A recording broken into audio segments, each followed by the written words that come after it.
Bible നമുക്ക് തരുന്ന target എന്താണ്? സ്നേഹമാണ്. അപ്പം നിങ്ങൾ ഒരു ആളെ സഹായിച്ചാലും പ്രാർത്ഥിച്ചാലും ഒരു പ്രവർത്തനം ചെയ്താലും, ഇപ്പം ജർമ്മനും അതുപോലെ തന്നെ ഫ്രഞ്ചും ഒക്കെ പഠിപ്പിച്ചു കൊടുക്കണം, ട്യൂഷൻ കൊടുക്കണമല്ലേ.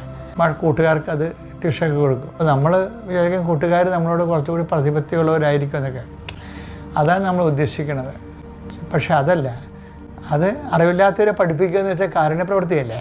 അപ്പം ദൈവസ്നേഹത്തിൻ്റെ പേരിലാണ് നിങ്ങൾ ആ ജർമ്മൻ പഠിപ്പിച്ചു കൊടുക്കണമെങ്കിൽ അത് സ്നേഹമായിരിക്കട്ടെ നിങ്ങളുടെ ലക്ഷ്യം.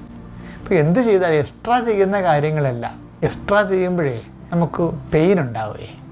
നമുക്ക് സഹിക്കാൻ പറ്റുന്നതിനേക്കാൾ കൂടുതലാകുമ്പോഴാണ് വേദന എന്ന് നമ്മൾ പറയണത്. സഹിക്കാൻ പറ്റുന്നതാണെങ്കിൽ നമ്മൾ മൈൻഡ് ചെയ്യത്തില്ല, അല്ലേ?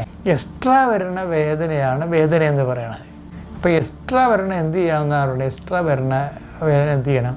അത് കർത്താവിൻ്റെ സഹനങ്ങളോട് കൂട്ടിച്ചേർക്കുന്നത്. അതാണ് വിശേഷ വിധിയായി നിങ്ങൾ എന്താണ് സഹിക്കുന്നത്.